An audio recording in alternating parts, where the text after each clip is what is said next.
দশম শ্রেণীর এক ছাত্রীকে যৌন হেনস্থার অভিযোগে গ্রেপ্তার শিক্ষক। টাওয়ার লোকেশন ট্র্যাক করে গ্রেপ্তার করা হলো অভিযুক্ত শিক্ষককে। জানা গিয়েছে গত মে মাসের 11 তারিখ সবংয়ের একটি গ্রামে এক নাবালিকাকে ডেকে নিয়ে গিয়ে যৌন হেনস্থা করে কয়েকজন। 12ই মে লিখিত অভিযোগ দায়ের করা হয় সবং থানায়। এর মধ্যে নির্যাতিতার পরিবারের কাছে গোটা বিষয়টি মীমাংসার জন্য একটা ফোন আসে। সেই ফোনের কথা জানতে পেরে প্রথমে সিডিআই খতিয়ে দেখে পুলিশ। এরপর টাওয়ার ডাম্পিং করে গ্রেপ্তার করা হয় ঘটনায় জড়িত সন্দেহে 6 জনকে, যাদের জিজ্ঞাসাবাদ করে জানা যায় মূল অভিযুক্তের নাম। খবর পেয়ে এলাকা ছেড়ে পালিয়ে যাওয়ার চেষ্টা করছিল অভিযুক্ত শিক্ষক প্রসূন বেরা, কিন্তু শেষ রক্ষা হলো না। পশ্চিম মেদিনীপুর জেলার এসওজি সেল অভিযুক্তর মোবাইলের টাওয়ার লোকেশন ট্র্যাক করে নারায়ণগঞ্জ থানার কাছ থেকে বুধবার বেলা 2টো নাগাদ গ্রেপ্তার করে অভিযুক্ত প্রসূন বেরাকে। ধৃতের বিরুদ্ধে পক্সো আইনে মামলা রুজু করেছে পুলিশ। বৃহস্পতিবার ধৃত ব্যক্তিকে তোলা হবে আদালতে। অভিযুক্তদের বিরুদ্ধে কঠোর ব্যবস্থা গ্রহণ করতে দ্রুত তদন্ত প্রক্রিয়া শেষ করা হবে বলে জানিয়েছে পশ্চিম মেদিনীপুর জেলা পুলিশ সুপার পাপিয়া সুলতানা।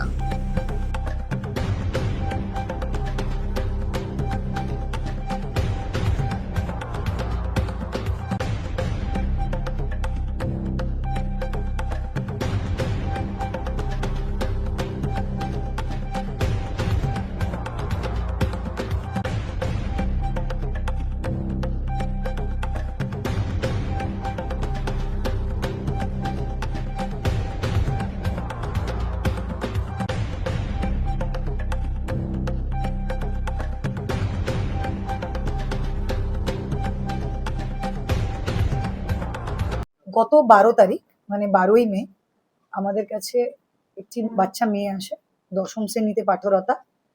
সে এসে বলে যে সে যখন স্কুলে যাচ্ছিল সাইকেলে করে, তখন প্রায় 7-8 জন ছেলে তাকে ঘিরে ধরে এবং তাকে, সে যার কাছে পড়তো সেই মাস্টার প্রসূন বেরা, তার প্রস্তাবে সম্মতি দেওয়ার কথা বলে, না হলে তার অনেক ক্ষতি করা হবে বলে। জামা কাপড় ধরে টানাটানি করে, তার শ্লীলতাহানি করার চেষ্টা করে, জামা কাপড় ছিঁড়ে দেয় এবং তাকে খুব বিধ্বস্ত অবস্থায় সে বাড়ি যায়। তারপরে আমাদের কাছে কমপ্লেন আসে, সেই কমপ্লেনের সূত্র ধরে আমরা ইনভেস্টিগেশন চালাই এবং সেই ইনভেস্টিগেশনে আমাদের অনেক বেগ পেতে হয়।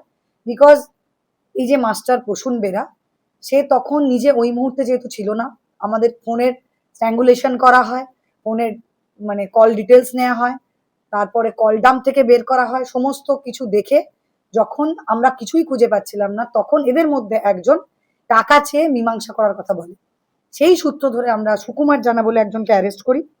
তারপরে আরো 5 জন অ্যারেস্ট হয়, যার মধ্যে উত্তম কুমার সাঁতরা, সুদীপ্ত বেরা, আশিস ভৌমিক, এরা 3 জন সাবালক এবং আর 2 জন নাবালক, তাই তাদের নাম আমরা ডিসক্লোজ করলাম না। এরা টোটাল 6 জন অ্যারেস্ট হয়েছে।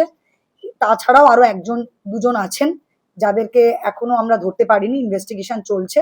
আজকে 1:45-র সময় আমরা নারায়ণগঞ্জ থানা এলাকা থেকে ফোন ট্র্যাকিং করে, লোকেশন ট্র্যাকিং করে, আর অনেক জায়গা থেকে এরা রেডে যাতে অ্যাভয়েড করতে পারে, চলে যেতে পারে, পালিয়ে যেতে পারে, বেল নিতে পারে, এসব অনেক কিছু করছিল। সেরকম ভাবে আমরা এসওজির থ্রু দিয়ে, আমার পুরো এসওজির টিম, তারা তাদেরকে তাড়া করে, সারা দিন রাত জেগে তারা তাদের পেছনে থাকে। এবং আজকে আমরা যখন তারা 1:45 নাগাদ নারায়ণগঞ্জ দিয়ে যাচ্ছিল, রাস্তা থেকে তাদের গাড়ি ট্রেস করে তাদেরকে আমরা অ্যারেস্ট করি।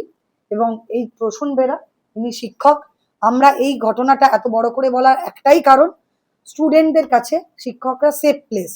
তো এরকম যাতে আর কখনো কেউ এই ঘটনা করতে সাহস না পায়, তার জন্য আমরা দৃষ্টান্তমূলক সাজার জন্য আমরা প্রেয়ার দেব।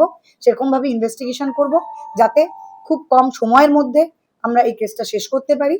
এবং যেহেতু পক্সো অ্যাক্ট দেয়া আছে, এর জন্য দৃষ্টান্তমূলক সাজা হয়।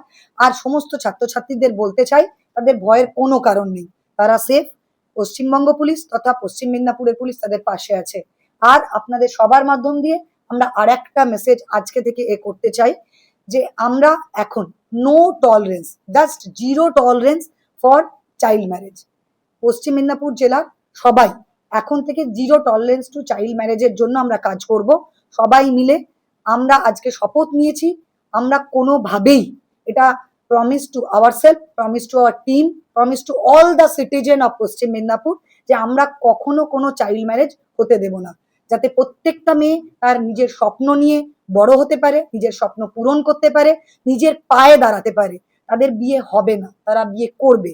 কাকে করবে, কখন করবে, কিভাবে করবে, যাতে তারা ঠিক করতে পারে, যাতে তাদেরকে কখনো তাদের বাবা মার বোঝা না মনে হয়, তারা নিজের পায়ে দাঁড়িয়ে নিজের মতো করে যাতে নিজের জীবন চালাতে পারে, তার জন্য তারা যেন এগিয়ে যায়। চাইল্ড ম্যারেজের বিরুদ্ধে আমাদের সবার মিলিত প্রচেষ্টা। আমরা আশা করব আপনাদেরকেও আমরা পাশে পাবো। যে যখন খবর পাবেন আমাদেরকে জানান, স্কুলের টিচাররা আমাদেরকে জানান, প্রতিবেশীরা জানান, বাচ্চা বাচ্চা ছেলেমেয়েরা তারা যদি বন্ধুদের কাছে কোনো খবর পাও তারা জানাবে। এবং যে কোনো মানুষ পশ্চিম মিদনাপুরের, we are accessible, we are there with them to protest and to protect others. Thank you. খুব বেশি কথা কোনো আমরা বলতে চাইছি, হার কেরিয়ার। স্কুলের শিক্ষক, কিন্তু ওনাকে কোনোভাবে ওনার সঙ্গে যোগাযোগ হচ্ছে, পিটি টিচার, ডিরেক্টলি ওনার সঙ্গে যোগাযোগ নেই। যে যারা রয়েছে এনারা ওনার ছাত্র ছিলেন আর কি, তাদের থ্রুতে গ্রাম্য এটাকে কোনোভাবেই আমি কারো কাছ থেকে এক্সপেক্ট করবো না। এরকম একটা সেফ জায়গা যাকে আমরা শ্রদ্ধা করি, সেরকম একটা জায়গা যাকে সবাই নিরাপদ ভাবে, সেরকম একটা জায়গায় যদি এরকম কোনো ঘটনা ঘটে দৃষ্টান্তমূলক শাস্তি হওয়া উচিত। আমার মনে হয় না কেউ কখনো এর পাশে দাঁড়াবে।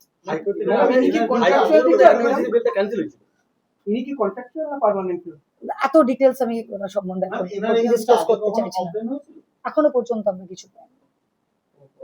আমরা ইনভেস্টিগেট করব, যদি দেখা যায় আর এরকম যে একবার কোনো ছাত্রীর সঙ্গে করেছে, হতে পারে আরো অনেকের সঙ্গে করেছে।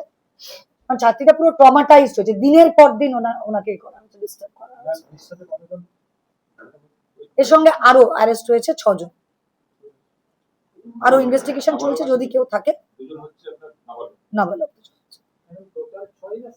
ওকে নিয়ে আগে 6 জন অ্যারেস্ট হয়ে গেছে, ওকে নিয়ে ম্যাডাম বেবি কোলের